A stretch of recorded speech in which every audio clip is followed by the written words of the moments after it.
கலந்து கொள்வார்கள் நம்புகிறோம். கலந்து கொள்ள வேண்டும் என்றும் இன்றைய பத்திரிகையாளர் சந்திப்பின் வாயிலாக நான் கேட்டுக்கொள்கிறேன். என்று சொன்னால், இப்பொழுது கடந்த அந்த 1ஆம் தேதி என்று நடந்த கூட்டத்திற்கு ஒட்டி கர்நாடக அரசு ஒரு குறைந்த அளவு தண்ணீரை காவிரியிலே திறந்து விட்டிருக்கிறது. உடனடியாக எல்லோருமே நாம் வைத்த கோரிக்கை வெற்றியடைந்து விட்டது என்று நாம் எல்லாம் மகிழ்வோடு இருந்து கொள்ளக்கூடிய ஒரு சூழ்நிலை உருவாகிவிடும். அது அல்ல பிரச்சனை. அதாவது கர்நாடக அரசு காவிரி ஆற்றில் மே மாதம் எவ்வளவு, ஜூன் மாதம் எவ்வளவு, ஆகஸ்ட் மாதம் எவ்வளவு என்று காவிரி நதிநீர் மேலாண்மை வாரியம் வரையறை செய்திருக்கிறதோ அதன்படி திறந்துவிடவில்லை என்பதுதான் மிக முக்கியமான குற்றச்சாட்டு. இப்பொழுது காலம் கடந்தவர் குறுகை சாகுபடி செய்ய முடியவில்லை. எல்லாம் முடிந்த பிறகு இப்பொழுது ஒரு 4.5 டிஎம்சி தண்ணீர் அதுவும் குறிப்பாக அங்க இருக்கக்கூடிய அணைக்கட்டுகளில் தேக்கி வைக்க முடியாத போது சாரங்கியோ அல்லது கிருஷ்ணராஜ் சாகரோ அல்லது கபினியோ இது போன்ற அணைக்கட்டுகளில் தேங்கி வைக்க முடியாத போது வெளியிடப்படக்கூடிய உபநீரை கணக்கிலே வைத்து தமிழ்நாட்டினுடைய பங்கீடு கொடுக்கப்பட்டு விட்டது என்று கர்நாடகம் சொல்வதற்கு ஏதுவாகத்தான் அவர்கள் திறந்து விட்டிருக்கிறார்கள். எனவே அதை வைத்து தமிழ்நாட்டு மக்களோ அல்லது எந்த அரசியல் கட்சிகளும் நாம் எல்லாம் நம் போராட்டம் வெற்றியை அடைந்து விட்டது என்று கருதிவிடக்கூடாது. மிக முக்கியமாக நம்முடைய கோரிக்கை, அதாவது ஒன்று, காவிரி நதிநீர் மேலாண்மை வாரியத்தின் ஒழுங்காற்று ஆணையத்தினுடைய உத்தரவுகள் படி ஜனவரி முதல் டிசம்பர் வரையிலும் அது என்ன வரையறுக்கிறதோ அதன்படி ஆண்டுதோறும் கொடுக்கணும். அதுக்கு உத்தரவாதம் வேணும். அந்த கட்டுப்பாடுகளை இனிமேல் கர்நாடகத்தில் இருக்கக்கூடாது. அதை முழுக்க ஒரு நடுநிலையான அமைப்பிடத்தில் இருக்க வேண்டும். அதுதான்.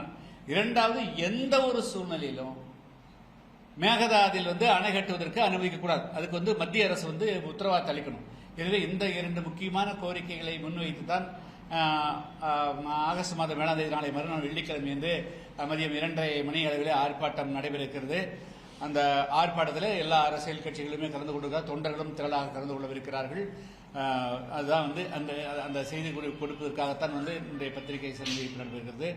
அடுத்தது முக்கியமாக அடுத்த கட்டமாக இன்று தமிழ்நாடு அரசு ஆட்சி பொறுப்பு இருக்கிற தமிழ்நாடு வெற்றி கழகத்தினுடைய அரசு தன்னுடைய முதல் நிதி அறிக்கையை சமர்ப்பித்திருக்கிறது. நாமெல்லாம் மிகப்பெரிய ஆவலோடு எதிர்பார்த்துக் கொண்டிருந்தோம். இந்த அரசு தமிழ்நாட்டினுடைய ஒட்டுமொத்தமான நிலையை தலைகீழாக புரட்டி போட்டு போகிறார்கள். தமிழ்நாட்டுக்கு கடன்கள்லாம் குறைத்து விடப் போகிறார்கள். தமிழ்நாட்டுக்கு வருவாய் கொட்டப் போகிறது என்றெல்லாம் நாம் எதிர்பார்த்துக் கொண்டிருந்தோம்.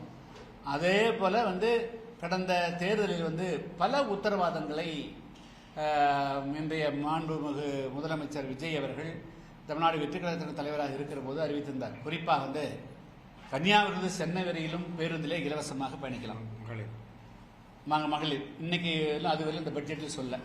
இரண்டாவது, குடும்ப பெண்களுக்கு தலா 2,500 ரூபாய் மாதந்தோறும் கொடுக்கப்படும் என்று சொன்னார்கள். அது ஒரு 1000 ரூபாய் கொடுக்குறாங்க. மீது 2,500 பற்றி பேசல. அதேபோல படித்த இளைஞர்கள், பட்டதாரி இளைஞர்களுக்கு மாதம் 4,000 ரூபாய் உதவித்தொகை. டிப்ளமோ பட்டதாரிகளுக்கு 2,500. அது மட்டும் இல்லாமல் ஆண்டுதோறும் 6 எரிவாயு சிலிண்டர்கள் உருளைகள் இலவசம். அதுபோக 5 ஏக்கருக்கு குறைவாக இருக்கக்கூடிய அனைத்து விவசாயிகளுடைய கடன்கள் ரத்து, பயிர்க்கடன் ரத்து. அதுபோக 25 லட்சம் ரூபாய்க்கு ஒவ்வொரு குடும்பத்துக்கும் இன்சூரன்ஸ், அதுபோக இலவசமாக மருத்துவ பரிசோதனைகள். இப்படி அதுபோக அண்ணன் சீர், மாமன் தாய்மாமன் சீர். ஒரு புதுமண தம்பதிகளுக்கு 1 பவன் தங்க நகையும் பட்டு சேலை. அதேபோல இப்போ ஒவ்வொரு குழந்தையும் பிறந்தால் அதுக்கு 1/2 பவன் மோதல். ஸோ இது போல எண்ணற்ற திட்டங்களை அறிவித்தார். அதில் ஒன்று மட்டும் இப்போ அந்த சீர், அண்ணன் சீர், அது மட்டும் தாய்மாமன் சீர், தாய்மாமன் அண்ணன், அதாவது புதுமண தம்பதிகளுக்கு நகையும் பட்டு சேலை, அதுக்கு வெறும் 812 கோடி ரூபாய் ஒதுக்கிக்கிறாங்க. ஒரு ஆண்டுக்கு 6 லட்சம் திருமணங்கள் நடக்கிறது. அப்போ 6 லட்சம் பவுன் சொன்னா எத்தனை ஆயிரம் கோடி ரூபாய் வேணும்?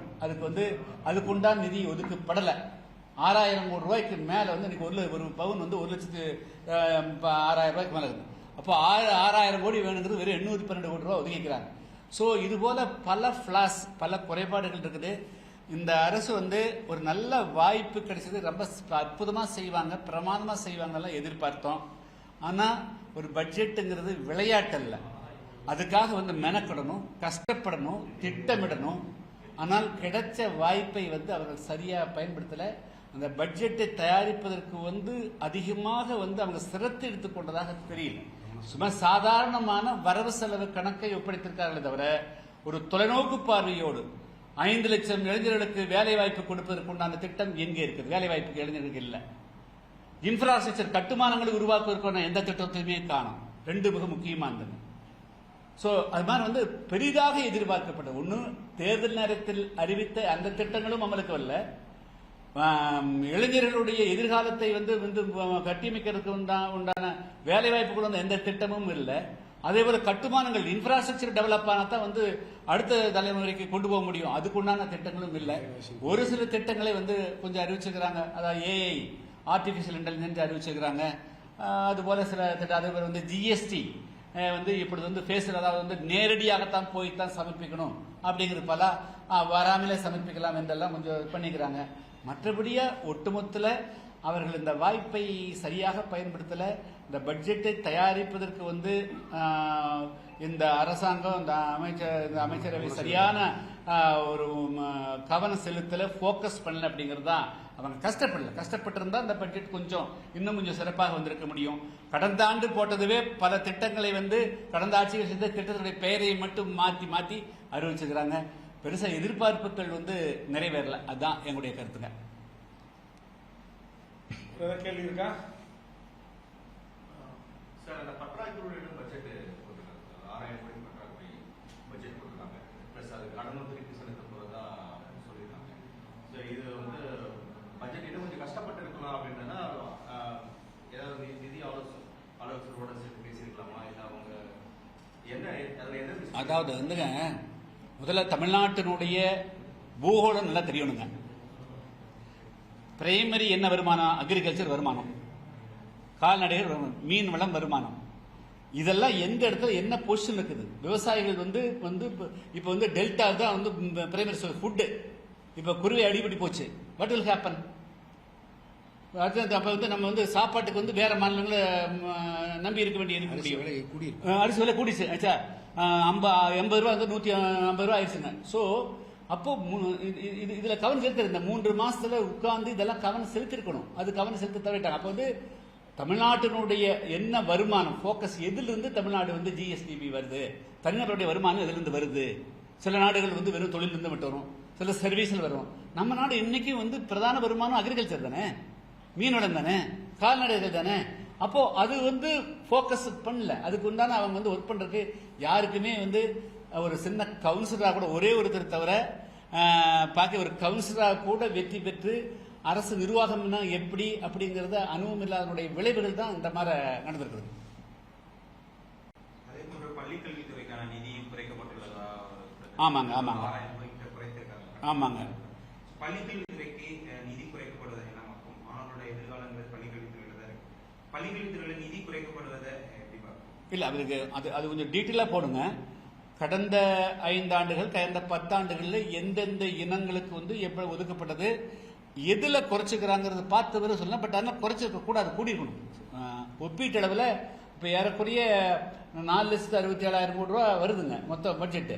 அப்போ இவ்வளவு வர்ற போது கடந்த ஆண்டு 3 லட்சம் 4 லட்சத்துக்குள்ள இருக்கிற போது இப்போ வந்து 60-70 கூடுற போது அந்த அளவுக்கு ரேஷியோ விகிதாச்சாரம் கூடியிருக்கணும். ஏன் குறையுது, எதுல குறைச்சிக்கிறாங்கன்னு பார்த்து தான் நம்ம சொல்ல முடியும். பெரிய இழப்பு.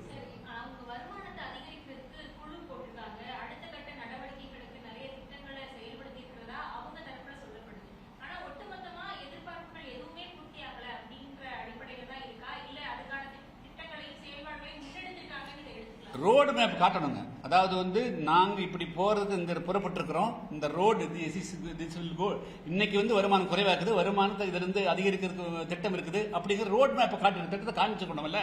அது ஒண்ணுமே காமிக்கிறே. இந்த வருஷம் இல்லை, விட்டுருங்க, புதுசா வந்துக்கிறாங்க. Next year we will correct this one. அடுத்த வருஷம் 2027, 28, 28, 29, 29, 30. சோ அதுக்கு உண்டான ரோடு மேப் காமிக்கணும். ஒண்ணுமே காமிக்கலையே. சரி,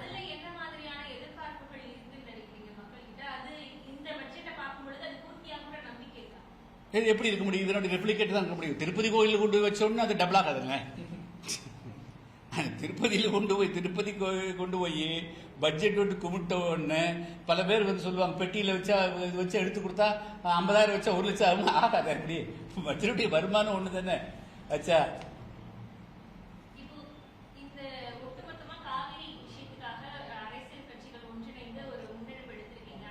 இன்னும் காவிரிங்கிறது விடுங்க, மேகதாதுன்னு ஃபோக்கஸ் பண்ணா இன்னும் நல்லா இருக்குங்க.